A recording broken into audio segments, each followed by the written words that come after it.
Hello and welcome everyone. I'm Peter Lehrman and this is Masters in Small Business M&A.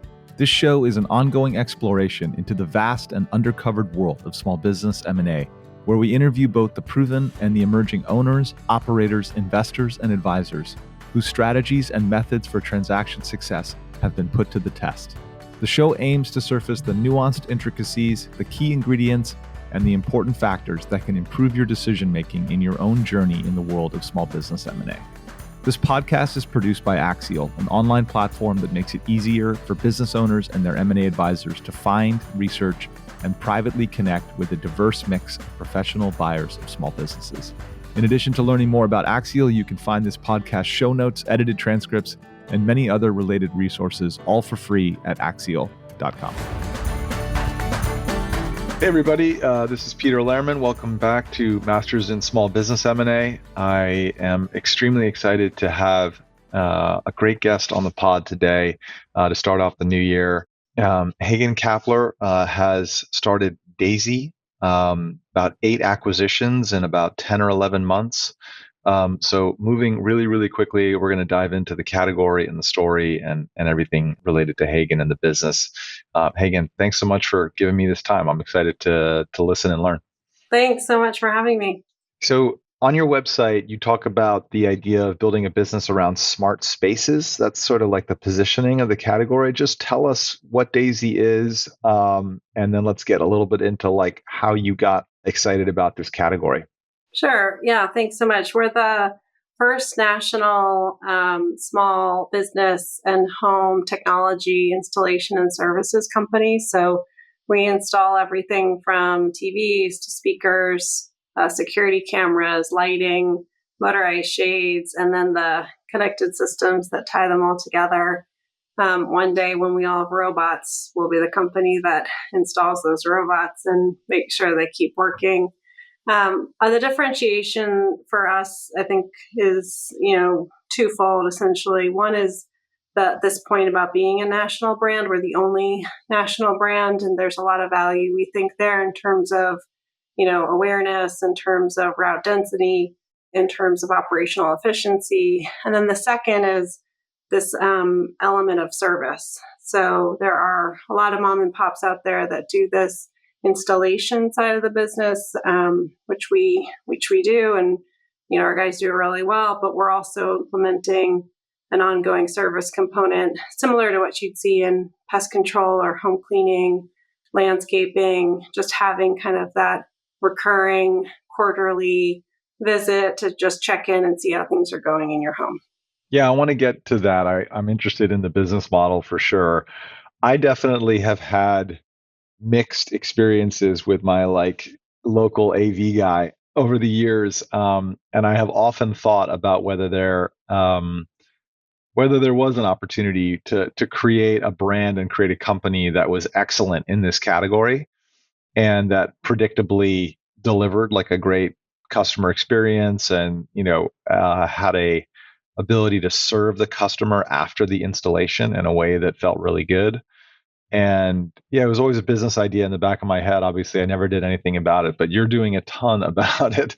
You've already made, I think, 8 acquisitions in the category.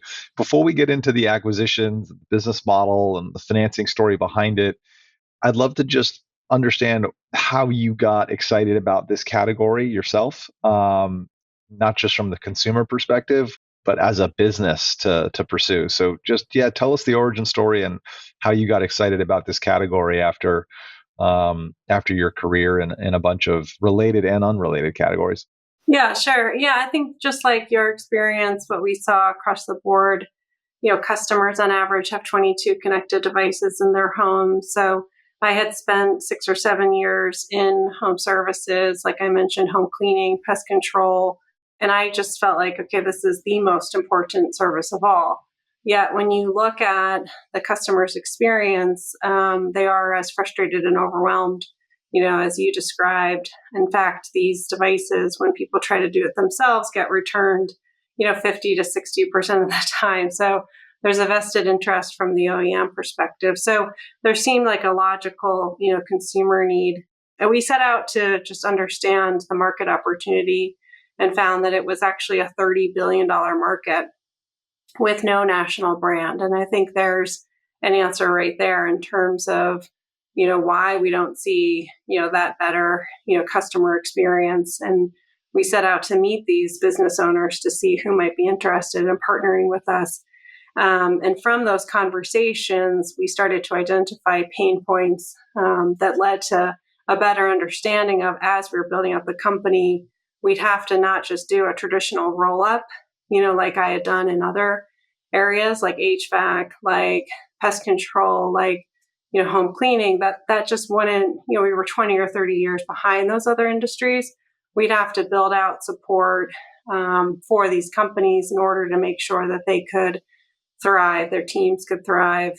The owners are so attached to these businesses that if you go and acquire one of these companies, there's just such a huge risk that the whole business walks away if the owner were to walk away. And so some of those pain points included things like, in the course of a lunch, an owner would get 20 calls from customers, 20 calls from their technicians.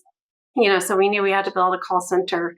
We also knew we need to build out some better technician support. We needed to build out product support. So have kind of a line of communication through these OEMs, not just for, good terms and good pricing. That was kind of table stakes, but have good training and have a seat at the table and be able to say, hey, look, if you can't, do business with us in the way that we want to do business, we're going to move all our product elsewhere. Mom and pop in the middle of the country, they're never going to be able to have that kind of buying power with suppliers. There's also a lot of power in having a national, beloved brand. I spent time working with Starbucks, and I saw firsthand what that, means in terms of having that connection to the consumer. And so we spent a lot of time building out that brand awareness. Most of these companies, do not spend anything on marketing. Customer referrals just kind of come to them, and that's fine, but there still needs to be some sort of nurturing of those clients. And so we've invested in, for example, CRM. We've invested in tech stack to support all these various systems. And then, of course, the recurring services. So almost every business who we've met with, they knew that they had to do something on the service side. To your point, they knew that they ought to be checking in on clients. They knew that these like installation works of art, whether it was a Ring doorbell or a total controlled system, eventually was going to break, right? Eventually a baby steps on a remote control and you can't get to Bluey anymore. Eventually Sonos does an upgrade and, the way that you got to your speaker system before, it's a little bit different. But it's hard for them to kind of make that math work. And we took principles from our experience in home services to start to build that into our model in a way that made better sense for, the consumer, but then also made a lot of financial sense for, our owners, for our teams, and then, for the company overall. So I think, like I said, just a huge market, $30 billion market, and then 20,000, mom and pop players, no one really over the size of, maybe there were a couple, who were larger than 10, 15, 20 million, but most kind of very subscale. That to us seemed like a really great opportunity to build a national brand. What is your perspective on why it hasn't gotten done yet? I mean, is it just right place, right time, right entrepreneur, you and your team? Or do you feel like you have a clear understanding for why something like Daisy didn't get underway 10 years ago, 20 years ago, 30 years ago? There have been some failed attempts, and we've studied those failed attempts. So I do think that we have the benefit of being able to study those attempts. One is they were generally from the industry only. And so our company is made up of, guys who kind of joined our team after they sold their businesses, or, one person on our team, for example, founded one of the largest buying groups in the space. And originally we were just talking to him as a mentor, and eventually he was meaning to go retire, but we're basically a team of like failed retirees because people think they want to go move on. And as we start to talk to them, they kind of get like another like breath of fresh air in terms of a new phase in their career. And so he's now, on our team. but we've also brought in folks who come from home services, who come from franchising, who come from M&A. And so I think that balance of experiences has been helpful. The other element of failed attempts has been the financing, which I know we're going to talk about. So the prior attempts were either PE or debt. So one just kind of, couldn't make their payments on the debt. And the other on the private equity side, I think it was just, we talked earlier about this kind of short-term kind of approach to a roll-up. This just isn't a space that's really ready for a roll-up in the traditional, in the way that we're seeing in other home services, HVAC, pest control. Now we believe that it's going to be much more valuable. So if you think about pest control, HVAC, 20 plus X, multiples on earnings, we think that you're going to see something north of that in this space. But in order to do that, in order to get there, we need kind of patient and flexible capital. We just, private equity, their investors need to see something a little bit quicker. There's kind of a 2-year investment and then a couple of years to kind of lean the company out and then, make a flip to a better owner or a new parent. We just don't think that model, is kind of works for this space. Okay, cool. Well, let's dive into that as part of the conversation. So, am I correct? It's been about 8 acquisitions in about a little bit less than a year's time. Is that right? We've done 8 acquisitions, 3 conversions. So we've converted 3 companies to be franchisees, and then we've got 3 or 4 companies that are starting up from scratch. But yeah, you're right on the 8 acquisitions. Okay. That's fast. Can you explain how you've been doing that? Like what's the operating model at Daisy that lets you do that, make that many acquisitions that quickly? I mean, I would think it's more than just having sufficient capital because there's a lot of work associated with those acquisitions. It's not just about writing checks. So yeah, I'd love to just sort of hear like what is the team that's in place that's been behind those 8 acquisitions so far? Yeah, that was going to be my answer. I mean, I think it's a really good question. I think it comes down to team.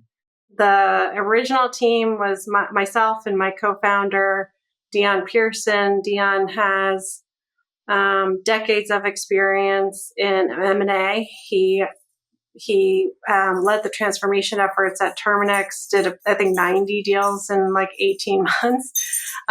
Dion also recruited another individual who we both worked with when we were at ServiceMaster. Dion and I and this other individual, Shiv, we all sold ServiceMaster to Roar Capital in 2020 for an 18 times multiple, 18 times on EBITDA. That was a $1.5 billion deal. I was running a franchise home services company where we were rolling up, home services companies. Riverside was backing that deal. Dion and I are both on boards of, different private equity backed home services companies. So this idea of like home services roll-ups, we've been at this for a little while. And then prior in our careers, having been on Wall Street and, working on deals throughout our careers and then also together, we met 10 years ago at Ingersoll Rand doing strategy and M&A. Ingersoll Rand owned Train, HVAC, they owned Club Car, they owned Schlage. So we were working on kind of home automation and, finding value through, connecting homes, connecting buildings, connecting factories at that time. So yeah, I think it's just an extremely experienced team. Dion's more on the legal side, but he has the legal experience, but he's also incredibly strategic and just creative in how to structure and think about these transactions. And, by building relationships and just really understanding from owners and from their teams, like where they found value and how to make this a really good home for their companies, we were able to come to an agreement pretty quickly. And like I said, for us, the risk was always what happens when these guys want to leave, or like, how do we make it so that they can leave? But in the meantime, we were building out all the support center really for our franchise organization. It also, we thought, would help, our acquisitions. It turned out that as we got to know our owners, as we talked about what their next phase of their career could be, as we talked about the dreams that we had for Daisy and for the impact that we could have on this industry, all of these owners have stuck around. We had one owner who was like, had his lot picked out in Costa Rica, like he was out of here. And then he started to talk about, okay, maybe it's just a 6-month sabbatical. And then he's just hasn't taken a day off since. And now fast forward, he's starting a new franchise in Ocala, Florida, right outside of the Villages. So That's it's awesome. unlike anything I've ever seen before. So while Deanna and I would love to take all the credit, I think there's something just to be said about, kind of just the excitement about what we're building in an industry where, to your point, it's just never been done before. And we feel like we're doing it differently. We're applying lessons learned. We think we're doing it in a very kind of humble, like listening and learning way, but we're still like audacious and, excited about the goals we have. We couldn't do it without these kind of legends in the industry. So it's a really nice and exciting, group of people. But yeah, I mean, I think at the helm of it, having Dion run M&A is no question a killer element of our strategy here. How long did you and he know one another prior to getting underway as co-founders? Over 10 years. Okay. Yeah. I've spent very little time getting familiar with home services in this category, smart homes and digital technology installation and service in homes. It's been a little bit more of the like more blue collar trades that serve the home service that I'm more familiar with, and the like, whether it's pest control or HVAC or landscaping in certain cases. There's just been a lot of activity in those categories for the last handful of years here. So I've gotten more familiar with those. They tend to consolidate and grow through acquisition, like on a regional basis, like the first businesses in Florida, they buy other businesses in Florida, then they go up to Georgia, or then they go west, to Louisiana, or, up to one of the Carolinas. I think, if I'm not mistaken, you have these 8 acquisitions, like they're not concentrated in a core region. You have already set up through these 8 acquisitions. You've made acquisitions in, I'm not sure it's fully the 4 corners of the country, but you're getting close to that, I think, if you aren't already. It would be interesting to just hear how you thought about home services acquisitions from a geography perspective, as opposed to, you clearly didn't do it all in one area. So I'd love to just hear how you thought about what drives the locations, what's driving the criteria for acquisitions for you, because it's clearly not all in one region. Yeah, no, it's a great point. And I think that's, team is one big driver of why we're able to do these deals so fast. And second is, for example, when we bought this company called Cyber Manor in Los Gatos, California, the owner, Gordon Van Zuyden, was a very well-known leader in the industry. All of his friends started calling, "Hey, Gordon, what's up? I can't believe you partnered with these guys. Can you introduce me?" And so that led to, more and more, introductions and calls. Originally, we sent out 50 letters and got 25 back. We've never sent out another letter since. It's all been kind of friends of friends. Those were just direct mail letters you're talking about? Is that what you're saying? Like a FedEx? FedEx. Yeah. And I printed a letter and then a little booklet about who we were. We had done a lot of research, to your point. We thought, Dallas seemed to like a high growth market, seemed like there was a lot of high net worth individuals, seemed like there were a lot of homes that were in a category where, that individuals would be spending a lot of money on their homes for this space. This is a, top 1%, top 0.5% of the market kind of a category. It's not, like you said, it hasn't penetrated to, home cleaning, where, me and all of my friends now pretty much have a cleaning lady. This is a little bit more of an exclusive luxury service item. But anyway, so in Northern California, for example, we now have 3 locations. So our goal overall is to be kind of the Terminix of this industry, so 20% market share. In order to achieve that, we want to be a 20% market share player in each of our markets, whether we own the location or whether we're the franchise. And we actually feel like that's one of our 10 pillars of ways that we can support a franchisee, which I think is really differentiated. I haven't really seen any franchisor offer this before. At least I haven't as a franchisor before. is to go to a franchisee and say, okay, let's talk about who we're going to buy in your market, and then we're going to help you go buy them. Because we have this like team of, like I just talked about, like this incredible team of, Wall Street veterans, not to mention this Rolodex from all these industry veterans. We can get a lot of people on the phone and start to have conversations and, buy up some of the market. So I think it's a little bit of a combination of both. Southern Florida is another example where we simultaneously purchase First Priority Audio and Cinema Sounds Unlimited. So Cinema Sounds Unlimited just tucked immediately into First Priority Audio. So now we're able to see benefits from a synergy perspective, like hard synergies, in terms of, finding ways to save on, a location and, parking, those types of things that we hadn't been able to see before. Not to mention just teams kind of coming together. The markets now, it's California, Dallas, Florida. Oh, so the punchline is we're not in Dallas. Oh, you're not in Dallas. Okay, got it. Okay. I'm sure we will be with one of our largest investors is, but no, we're not in Dallas. That's M&A, right? You always have that. Yeah. What's the expression, Mike Tyson, about you? A plan is great until you get punched in the face. So no, we don't. Yes. We don't have any Dallas locations. We're in Northern California, Southern California, Fairfield County, Connecticut. And then we've got some locations in Florida. We also are in the DC area. We're in Denver. So one of our acquisitions, when you talk about strategy, was one of our only competitors in the space. He had launched a franchise model right at the time that we announced ours. And so we joined forces last August.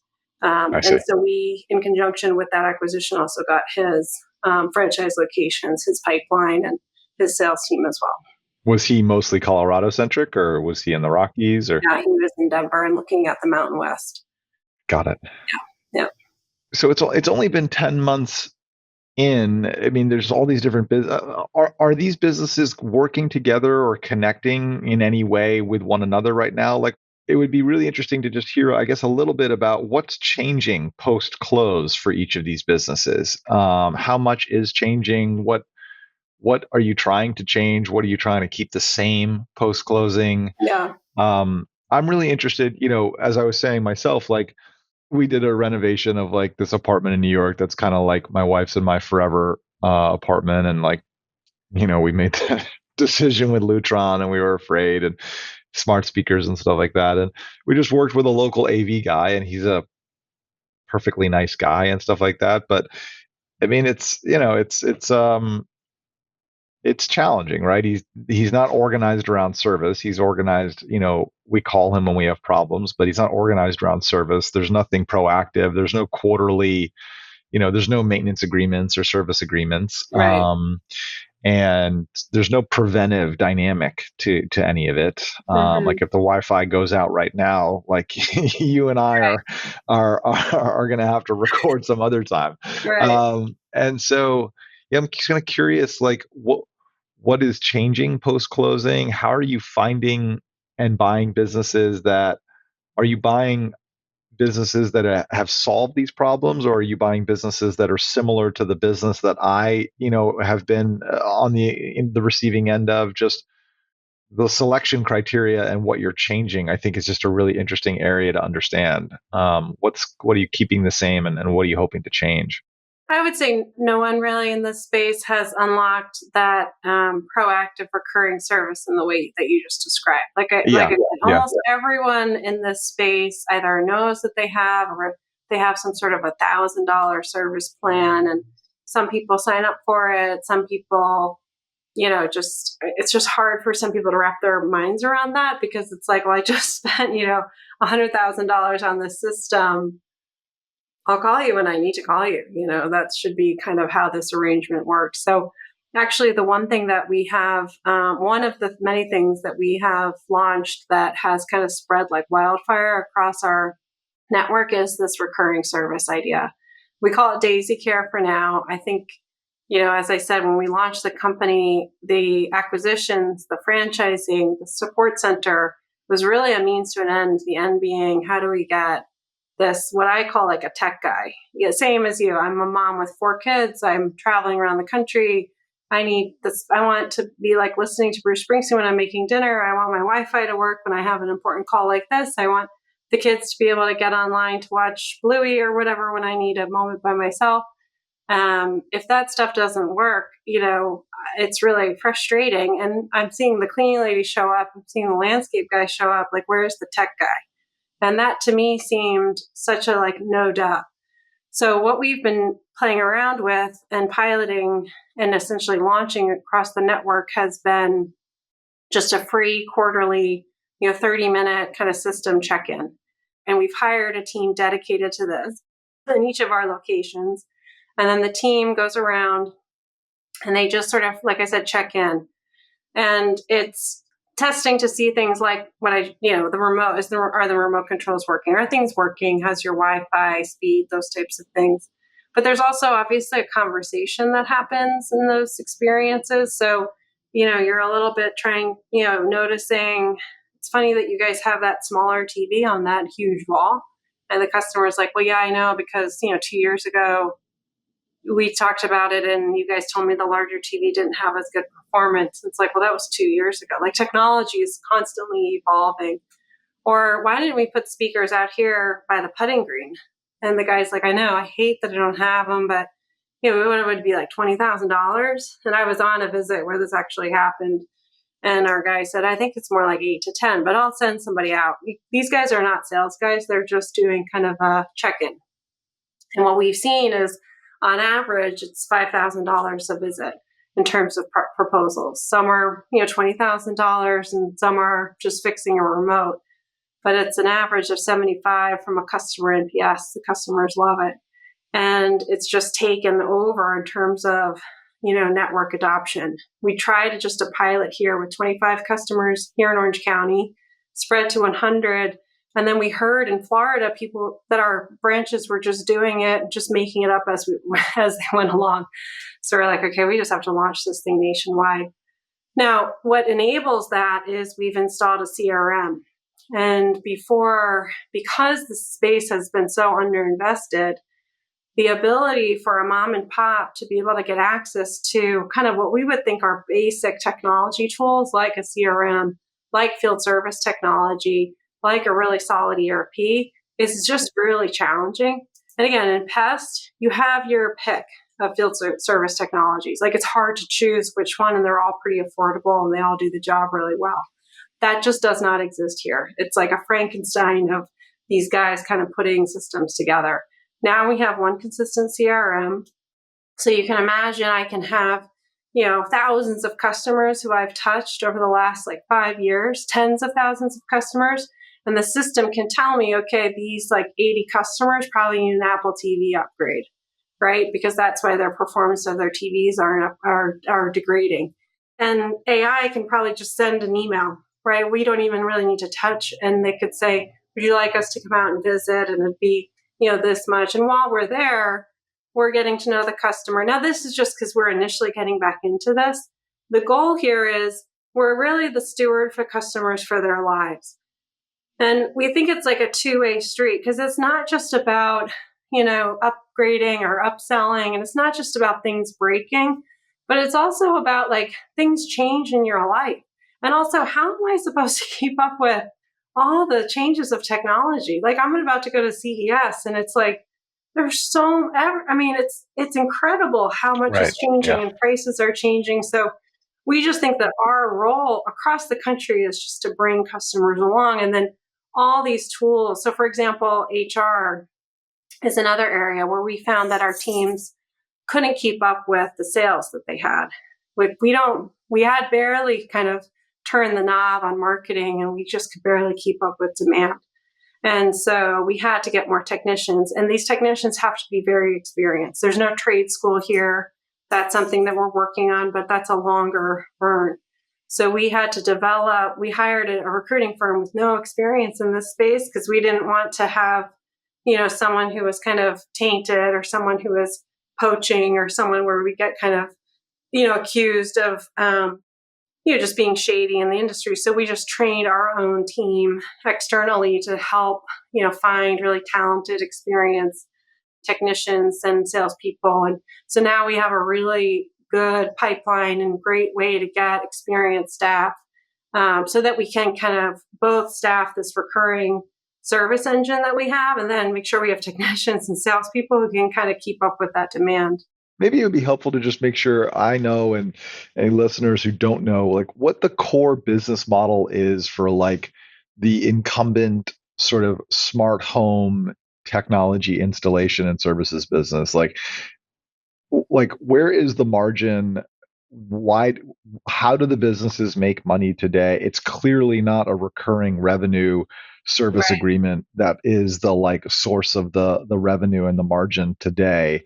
They're selling third party equipment. Is the margin and the profit in the markup on that? Is it in the labor? Like, just what's the core business model today? I understand the introduction of this recurring service model, and it's leading to five to $20,000 bids at, like each time you go out there. But just what is the baseline sort of business model today that you're gonna inherit as you buy these businesses? And I'm sure you're gonna make changes to them, but just what's the day zero kind of margin structure, and where does the money get made? So, yeah, the equipment kind of is what it is because anyone can go online and find out how much a Sony TV is. So Right. you can negotiate. Most smart, AV players have an agreement or they're part of a buying group, so they can get a few points here or there. But generally, from a gross margin perspective, just including the equipment, you're seeing 60 to 70% gross margin. And then the rest is, labor, and then all the other kind of costs to support. So you have an office, you have trucks. And it's generally, I would say, 90-10, maybe 85-15 installation.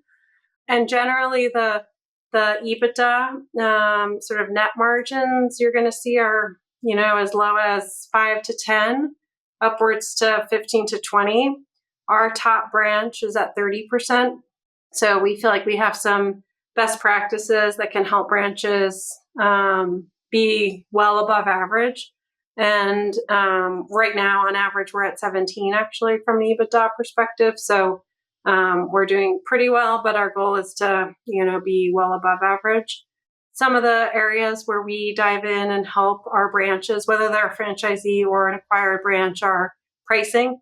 And this is something I saw in home services all the time. It's just really difficult to kind of make that leap and make updates to pricing, whether it's on your service deals or, but mostly the changes you'll make are on labor, right? So say you're charging $165 an hour in labor, up charging it to like 190. And I don't think you'll be surprised to hear when we do it, customers never complain. They're just so happy that you're there to fix the Wi-Fi that broke, yesterday, or to put in the stream system. Yeah. Or now, generally, I would say kind of 80% of the time we're working directly with the trades. So you're working actually with a builder, custom builder, or you're working with an interior designer or an architect. Our franchisee here in Orange County, they work more directly with retrofit with existing customers. And we love that. When you say, what are you looking for? I mean, we're pretty open. We're looking for folks who, if you're an acquired company, you're willing to share and willing to kind of be a test kitchen, willing to pilot, willing to, be kind of a petri dish, because that's what we view the purpose of our acquisitions for. If you're a franchisee, want to make sure you're open to doing that a little bit, but also listening. Like if you've never been a part of a network, if you've never been a part of a buying group, you're probably not going to be a good franchisee. You have to show some willingness to, it's like saying I want to lose weight, but you're never going to diet. You've got to put in the work. You've got to ask the questions. You've got to, join the calls, be a part of the network. Part of what we do is pricing is the one lever. We can help on the bottom line from purchasing because we're negotiating, we think, really good terms and trying to get some, group purchasing advantages, making sure that, for example, all the wires that we're buying, those types of things, we can do more advantage, have more power from that perspective than others. Do you think the service model and the recurring service, what's your vision there? What's your point of view there? Does that become a product line that you charge for, or is it better off as this kind of like free quarterly thing, which just leads to more kind of quoting per customer? Like, how are you thinking the business model evolves around this kind of like, this kind of house call thing? No, I think you have to charge for it. I just we're just still in pilot mode, so we just Yeah. haven't decided. It'll be something like $49.99 a quarter or something like that. And the reason is because I want to make sure that when our franchisees go to sell their businesses, when they're working on their succession plans in 3 to 4 to 5 years, that is seen as a true recurring business, Yeah. and they're getting that benefit for it. So I do want to make sure they're seeing some sort of revenue aside from the $5,000 a proposal. But we think it's multi-billion-dollar business as it is, even without charging. I just don't feel like right now, as I'm kind of working it out, let me first figure out the value proposition. Why do I don't want to punish the customer while I'm trying to figure out exactly what the value proposition is. Yeah. Yeah. Yeah. I mean, I would happily pay $49 a quarter to have someone be, I already know it's too low. See, I yeah, gotta get so, yeah, exactly. 99.99. That's what I meant. I'm still there. I'm Okay. still listening. You Yeah, still yeah, have my bid.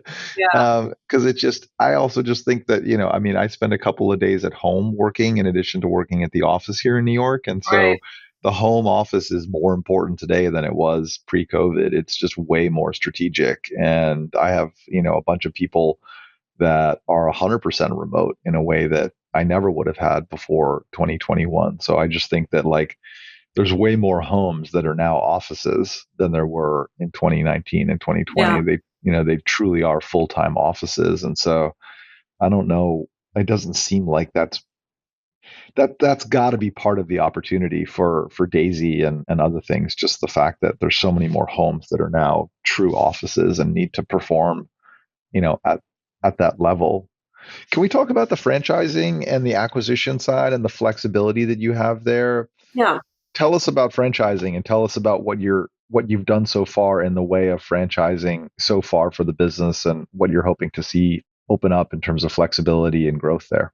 Yeah, sure. So I think from when we started the company, we knew that the acquisitions were a way to build out through flagship locations a foundation upon which we could have some credibility in the market so that we could go do franchising.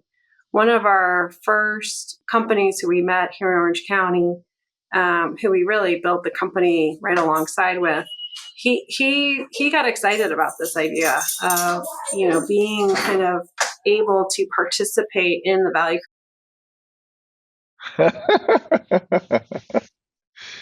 I was going to push pause, but I think we need to keep this. I'm not sure where we were, but we just had like it's almost like it was on cue. We had just had a little IT blip in Hagan's Orange County residence. Right So, at the time that my kid's nanny walked in the door, just um, perfect. so anyway, we were just talking about franchising. We can pick it up there. I wanted to just really understand the flexibility that you have around it, why it's central to the Daisy strategy. I think it's a really interesting area. You hear so much about home services M&A consolidations, and you don't really hear much about a franchising story here. So anyway, that's what made me really interested in talking about it. Yeah, we call it a fran up instead of a roll up, which we think is really cute, but it's not really catching on. Never gets a laugh when I say it, so maybe I need to bag it.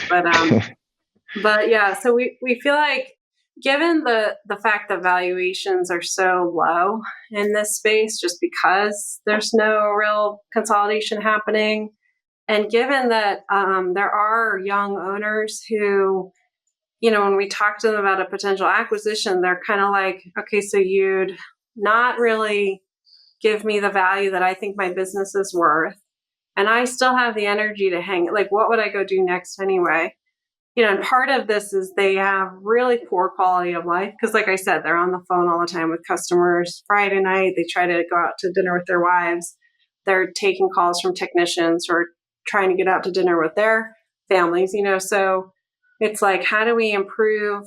Part of this franchise model is pay us and get support for your business, get support for yourself.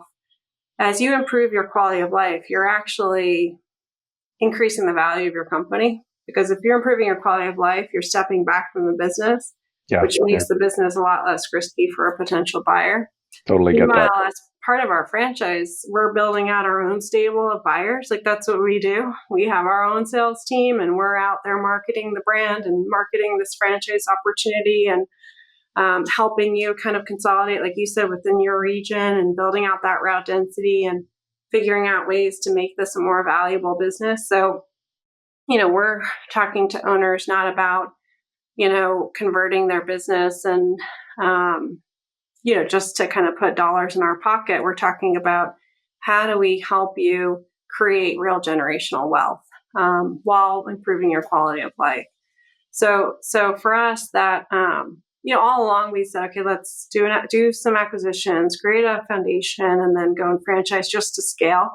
And we knew that profitability wise, and from, you talk about recurring revenue, just from an investment standpoint, and as an entrepreneur looking to get investment dollars, that would make a whole lot of sense on a piece of paper. But when you talk to owners in this space, who are some of the most brilliant, most creative, I mean, these are guys who have been, like tinkering, coding, putting together these like pretty brilliant technology, systems in people's homes and in small businesses, but they get no value for the company. Like, they've got nothing to speak for it at the end of their careers. We just felt like that was, and a pest control guy. Like, I've met terrific pest control owners, but how does that make sense that guy's getting 20 times and these guys are getting, a fraction of that? So what does explain that? Do you know, what is there something structural that is explaining that incredibly high multiple in pest control relative to this? Like, what is the explanation for that? There must be something rational there. Yeah, the owners can be pretty detached from the business, so they can spend 40% of their time in the business.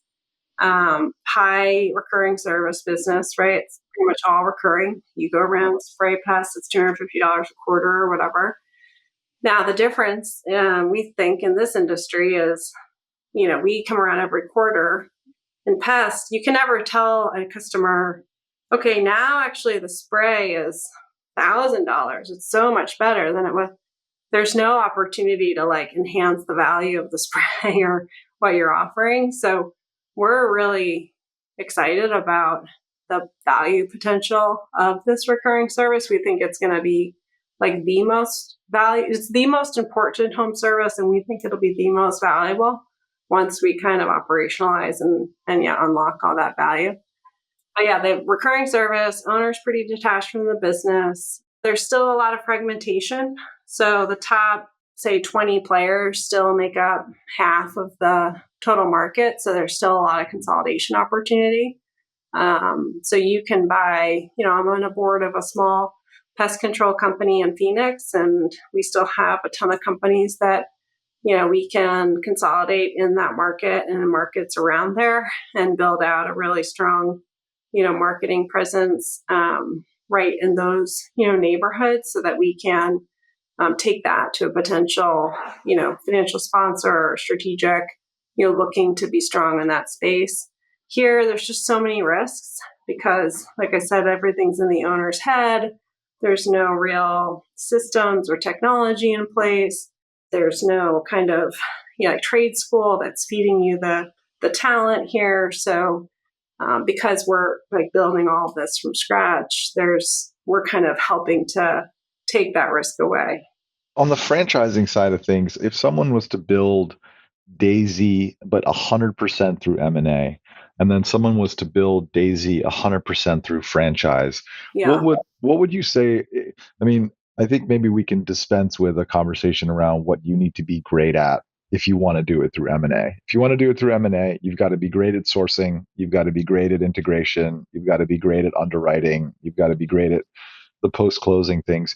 If you wanted to take Daisy and let's say like 70% of the growth from here to like, I don't know, 20 years from now with Daisy is going to come from franchising as opposed to from M&A, what do you need to be great at in order to be a great franchisor versus to be a great sort of buy and build acquisition consolidator? What goes into being a great franchisor? What's the McDonald's, secret recipe that has worked so well? And what are they so great at that you would want to be great at as a franchisor and not as a pure M&A consolidator?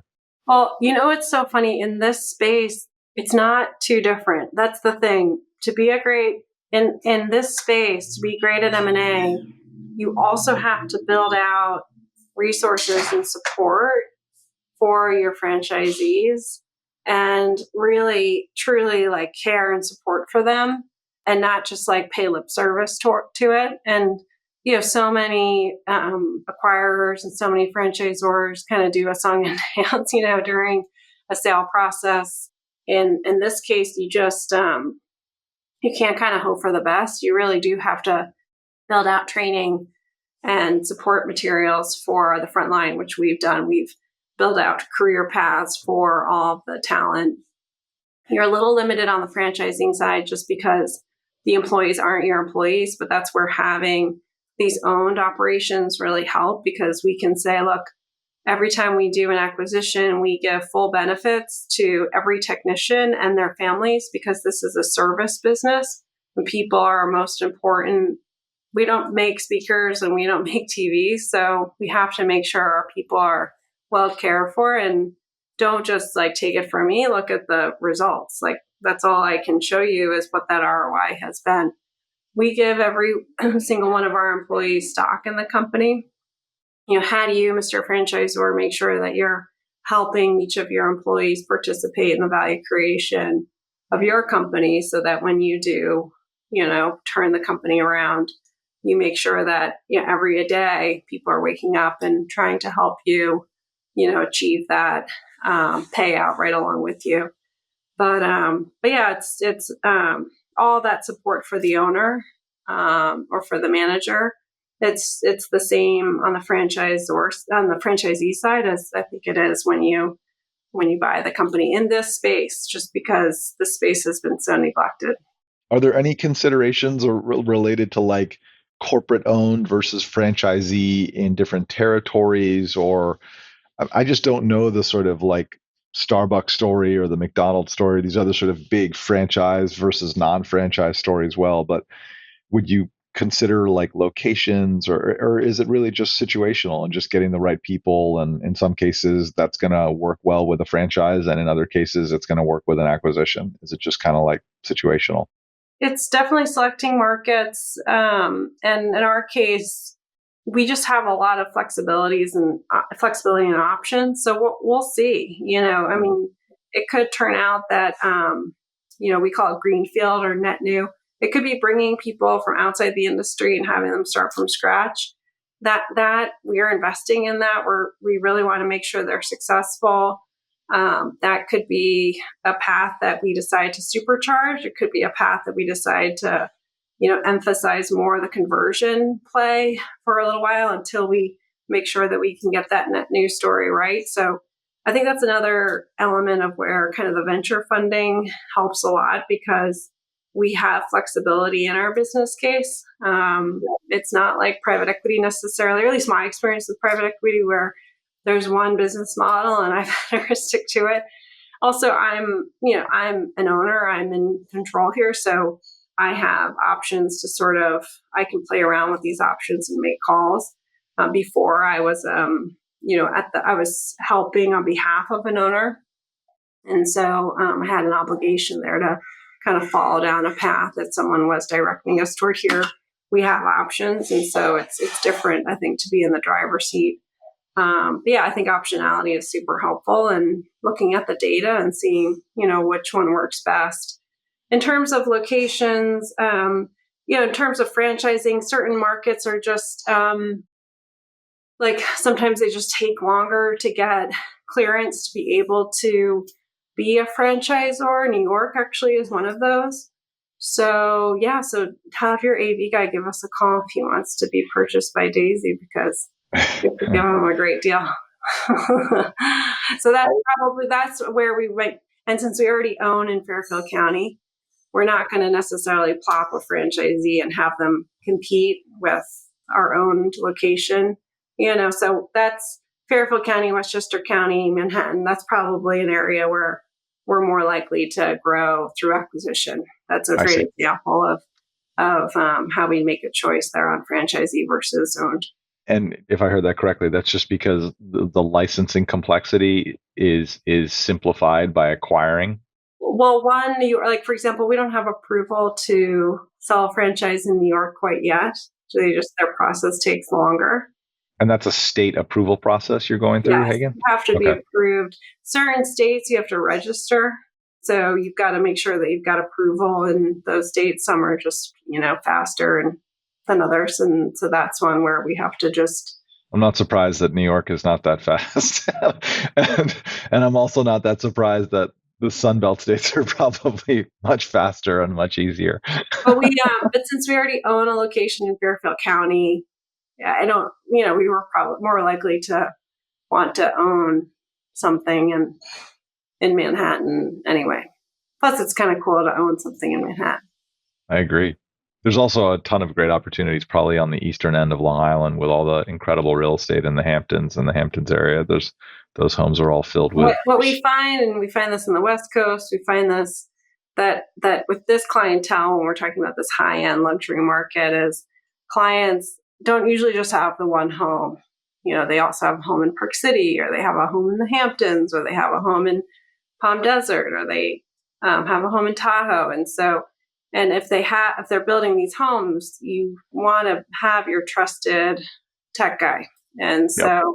our teams will get flown out to the Bahamas for 2 weeks, and that can sound like a great idea, but it can take a toll, on the financials. It can, not necessarily be the best thing for the team, and not necessarily the best thing for the customer, when the Wi-Fi goes out and we're halfway across the country or the world. So that's another example where owned franchise, just having kind of locations across the country, may not be your project manager, might not be your kind of owner, but we'll have a Daisy badge, and you're getting good, reliable service. And so we think there's real benefit there. Yeah, that sounds really powerful. If you can get it to that level of density and scale, that makes total sense. Yeah. I know you got to get to Las Vegas sooner rather than later for CES. And it sounds like also maybe you got a couple of your youngsters pulling in from school. So let's just cover financing real quickly, and then I'll let you go. Yeah, just take us through the financing of the business. It's a 10-month plus or minus old business. So you finance the business at inception. And I know that at least some of it is venture backed. So yeah, let's just hear a little bit of that story and the why behind how you selected your initial capital partners. Yeah, we've been really lucky. Bungalow and Goldcrest have been our lead investors. How did that happen? How did those two come into your orbit, or how did you get into theirs? And how did venture firms get excited about smart home installation? There's a lot of questions here. It's not. No, I know.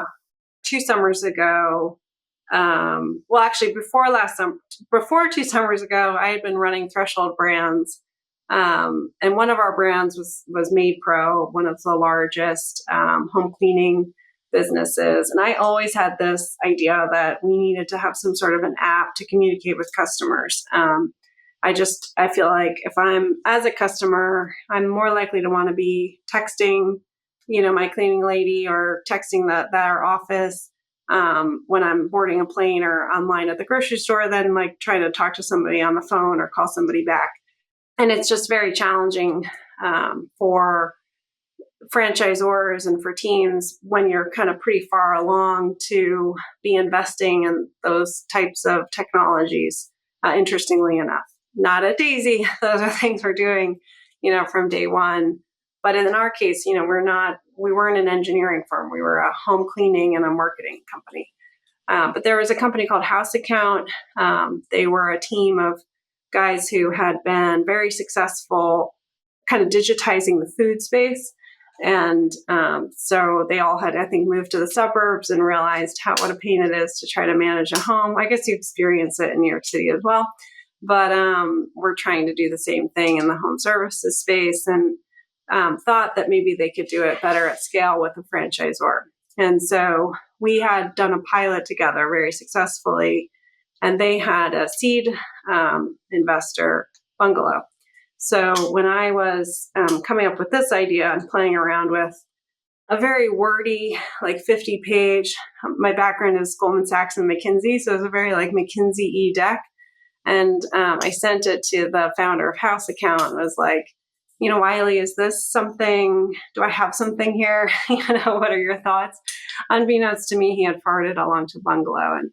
And then Dave at Bungalow started to kind of give me some pointers and was very helpful, introducing me to other, folks, just to kind of continue fleshing out the ideas. And eventually asked if we would be interested in having them invest. And then introduced us to Goldcrest. Yeah, it was great. Just kind of friends of friends and from past experiences in home services, which was great. Now, why were they interested? Bungalow, I think from their experience with House Account, they were interested in investing in Main Street kind of types of companies. I said to Dave at one point, more like SaaS though, I said to Dave, if you looked at this P&L, like the P&L that I had drawn out in the business plan, and you didn't know that it was a home services company, and you didn't know it was a franchise company, wouldn't you think it was a SaaS company? It has a lot of very similar characteristics, recurring revenue, very profitable. And he was like, yeah, you're right. And then I also said, you talk about Main Street, but like, isn't this like as Main Street as it gets? We're talking about taking small businesses, investing in them and buoying them up, supporting them, helping them, giving them generational wealth. We're talking about every franchisee being on like a private jet to get to their convention. I mean, how cool would that be if we could, enrich these people's lives and enrich their wallets. And so anyway, so that was the pitch I made to him. I'm not sure. Some other investors that came in Bullish, and Bullish is a purely B2C type of a venture investor, but they also are a marketing and ad agency. So they've helped us with our yet to be unveiled new branding so that we are reaching kind of more of a higher end, more of a tech, target. And so they've been terrific to work for. One of our missions is to be a beloved brand. And so they've been really helping us to get in touch with who is our muse, really speak to that kind of end user, make sure we're thinking about her and what are her aspirations and where does she shop, and making sure we're kind of in touch with that, consumer. Burst is another investor. Burst, their team is made up of the original team from Yelp. So again, thinking about a bunch of guys here in this industry who don't use any marketing and turning on digital, we think is kind of pretty interesting. So those are our investors. And originally it was a $2 million round. We also have a bunch of angels, so friends of mine from business school. The second round was a larger round to get us going on some of these acquisitions. And then the Series B, we had an outside investor come in with some interest. They were local here in Newport Beach, which led to our existing investors jumping in and saying, we'd like to kind of keep things how they are. So that was terrific. So very opportunistic from our Series A on out. Is the business levered in any way? Have you taken on debt through the acquisitions? No. Okay, got it. No seller financing either? A little bit. Yeah, we've had some seller financing. Yeah, good point. Got it. So the 8 acquisitions have largely been just off the equity capital balance sheet plus seller financing? Yeah, 1 or 2 have some seller financing, and some have very small payouts just to kind of continue to keep the teams motivated. Right. Okay, got it. And then they're rolling a lot of equity into Daisy as well? Or? No, okay. We've given out equity and options just to, as a kind of added benefit or as part of the purchase price, but no, not necessarily rolling anything in. It's super exciting. I'm excited for you to get to New York, and I'm excited to see you guys continue to build the company. Yeah, it's really, really exciting. I can't believe how much you guys have done in about a year's time. What are you working on this year? I'm sure you'll do more franchising and acquisitions as the opportunities present themselves. Operationally, is there like one big worry, one big focus, one big priority, one like just, with these 8 businesses, like is there one sort of thing that is kind of like the main thing for 2025? I know it's early in the year, so I'm curious whether or not you're like aligning around one big idea for all the businesses that you've already acquired. I think continuing the momentum on the recurring service. So Daisy Care, getting that going. Things like getting the brand on all of the trucks. So we still have to wrap all our vans and change over signs. We were just waiting till we had our kind of final brand and logo, updating our website, some blocking and tackling there, but nothing that, is keeping me up at night necessarily. But I think Daisy Care is kind of the biggest to do at this point. Thank you so much for this. It's been really fun. I feel like it's been my own personal masterclass in franchising and home services. And wish you the best of luck, and just really excited to follow the business's rise from here. So, Hagan, thanks so much, and Thanks, Peter. safe travels to CES. It was great to be with you. Thank you. Thanks. Peter Lehrman is the CEO of Axial. All opinions expressed by Peter and podcast guests do not reflect the views or opinions of Axial. This podcast is for informational purposes only and should not be relied upon as a basis for investment decisions. Podcast guests may have ongoing client relationships with Axial.